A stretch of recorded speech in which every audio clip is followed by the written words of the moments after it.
Want to find out more about what the comprehensive plan is and how it affects the city of Suffolk? We're talking about that topic on today's show.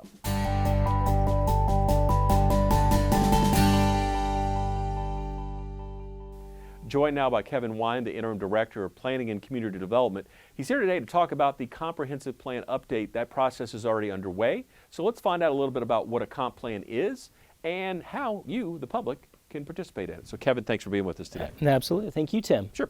So comprehensive plan, boil it down to what is a comprehensive plan and kind of what do people need to know at this stage of the game? Yeah, absolutely. So for the sake of sounding redundant, it is the most comprehensive policy document the city has. Okay. Has far-reaching implications as far as guiding a variety of documents, policies throughout the city to include land use, environmental considerations, facility use and management, and growth, ensuring that it's a smart growth. So it's very far-reaching, covers a variety of topics, and it plays a significant role in other documents that the city utilizes throughout the year, including the capital improvements plan and the budget. Got it. Okay. So it's a document that we review on a 5-year basis as required by the state. Got it. That really allows the public to participate in and help share their values and principles that they want to see as it relates to growth in the city of Suffolk. And the planning department, of course, has the lead on this.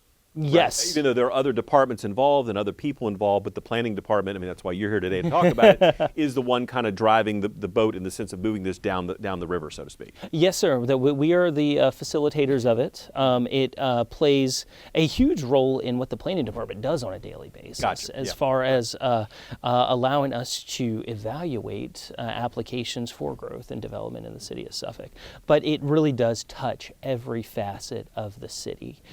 Every department has a role in it, and they are engaged throughout the process. So when we talk about the comp plan, is it very granular or is it very broad in the sense of how it addresses these topics that we're talking about?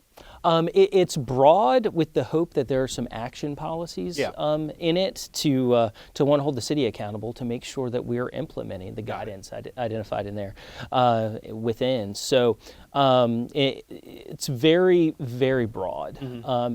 With, I think, kind of strategically encompasses a lot of flexibility to allow us to adapt on the fly, considering it is a 5-year document. Gotcha. Okay. So where are we in the process right now with the comp plan update that's taking place? So the comp plan update, being such a broad document, it does take time to update and to really facilitate in a fashion that is representative of all the stakeholders. This is something that began in earnest back in early fall of last year. When we selected a consultant. Planning Next will be our consultant on this project. They're working with a variety of other firms as well that have been highly engaged. And the city has been meeting with them regularly, weekly at this point, to keep us on track. In January, that is when City Council authorized the city manager to appoint a steering committee made up of 22 folks, representative of the boroughs, as well as a variety of organizations, agencies that we work very closely with that obviously have a clear interest and stake in this plan. And that steering committee met first on March 22nd, and they will have several more meetings along the course of this update. So in the interim, we have developed a website where folks can go get additional information. It is Suffolk2045.org. And a great deal of information can be found on that website to get more information as we move forward. Additionally, our consultants will be in town next week. We'll hold some focus groups with some other organizations we've identified as having a very clear interest in the plan, and certainly we value their input. And then they'll provide City Council with an update during the work session on where we are with things, so that'll be really helpful. Moving forward, we look to have some public outreach sessions in late fall. in order to really bring in the public. And we also have on that website that I mentioned, Suffolk2045.org, some interactive questionnaires for folks to participate in, and that will both be in English and Spanish. So you talked about the steering committee, and I know, but again, there's plenty of opportunities along the way for the general public to get involved, have input, because that's how this document, the comp plan, comes together. It's really everybody coming together to provide the input to help provide the framework, if you will, and the guidance for really what we want to do, right? Absolutely. And I think it's important to stress that if you have any interest in Suffolk, you have an interest in this plan. Right. And it's incumbent upon us as planners to do our job as well as we can to engage all stakeholders. Right. So yes, we do have a steering committee that is representative of the 7 boroughs specifically, and a variety of organizations and agencies that we work with daily through the development process, that we certainly value their input on a very specific level. Sure, additionally, City Council has a representative, the Planning Commission has a representative. So it's a group that is well versed in putting together a bunch of different philosophies and working together. However, the public outreach portion of this is vital, and really the most important component. And the public will have a variety of opportunities to participate, whether that's through the interactive activities on the website, Suffolk2045.org. Right. Additionally, there will be survey opportunities and public outreach sessions in which there are workshops, a variety of opportunities. And then when those opportunities come up, not necessarily just the things that are on the website, but as far as dates and times and things like that, we'll be getting information out there about that, and they can also get that on the website, as well as the fact that we'll be sharing it through media releases and social media as well. Absolutely. As soon as those dates are locked down, and like I said, right now the target is early, late fall, in order to get that done. Okay. Now, I know we talked about, you talked about what the comp plan is. You noted the importance of it as far as in a variety of aspects of everybody's walks of life in Suffolk, but talk about it again, the impact this comp plan will have on residents and businesses alike. So the comprehensive plan covers, as I noted at the top, a variety of subjects. The scope is pretty enormous when you think about it. But right now it's structured in a way, we talk about land use and place types, growth management, but facilities, transportation, things that really impact everyone. So when we're talking facilities, schools, incredibly important consideration, as well as natural resources and environmental protections. How should we accomplish those very important tasks and responsibilities that we have as a city? Additionally, housing. There's an entire chapter dedicated to housing. And I think that's something that is certainly a very hot topic now for the city. One, the availability of housing, affordable housing. How do we accomplish these giant questions that we need to answer? So that's what this document aims to do, to pave a path forward in answering some of these bigger questions, and hopefully leading to policies that can become effective through city code amendments or ordinance text amendments for the Unified Development Ordinance to make these principles, values, goals achievable.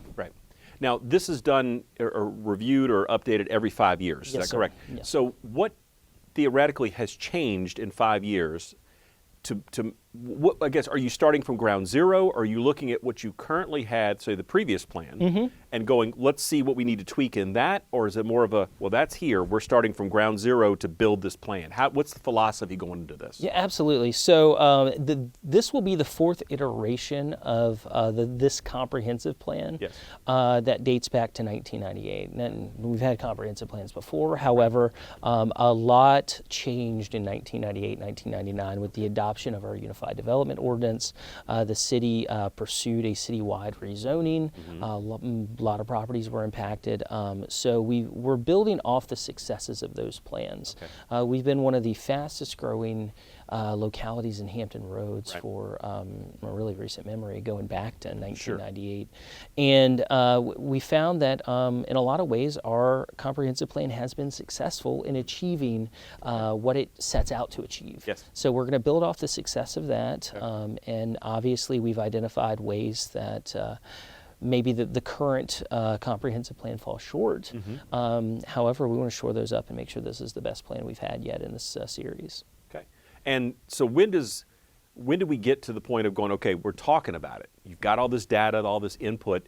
When do we start seeing a draft? When is that projected as far as on the timetable that you're looking at? Yeah, absolutely. So at the initial onset of the engagement of the stakeholders, our consultants and city staff met with city departments one-on-one and started to process their thoughts. So along the way, you're kind of building blocks to get to a framework. Yep. The focus groups that are going to take place later this month are also an important component in that. They'll build upon those conversations more, but really the launch of the public outreach, starting with our website again, will really help to kick off and continue to build towards that framework. So right now, our goal is to, once we conclude that public outreach portion through, like I said, late summer, early fall-ish, we will move towards hopefully having a draft accomplished and ready for review by early part of next year. Okay. So we're talking January, February 2023. And once that draft is provided and we can start to tinker with it and refine it, we are probably moving towards an adoption date early summer, midsummer of 2023. So again, let's hit that website one more time. Again, that's probably where people can get the most up-to-date information, kind of see what's going on, where things are in the development process. You want to give that one more time, yes, Kevin? It is Suffolk2045.org. Got it, okay. And that'll be your one-stop shop for all things comprehensive plan related. Perfect, very good. So again, looking forward to those the community engagement opportunities and everything that Kevin talked about. The information will be forthcoming once we have dates and times. Again, go to the website as mentioned. We'll put that URL up on the screen one more time so you can get that jotted down and visit it several times throughout this process to find out exactly what's happening, again, where your opportunities are to have the input, and then of course as things continue to build out, there'll be more and more information that will be provided through the web portal. So Kevin, thank you for your time today to share with us about the comp plan. And again, I know we'll be talking again as we move through the process, I'm sure, to give people updates on this and find out what's happening in that respect. So thank you again. Absolutely. Thank you, Tim. Yes, sir. That does it for this edition of On the Scene. I'm your host, Tim Kelly. We'll see you next time.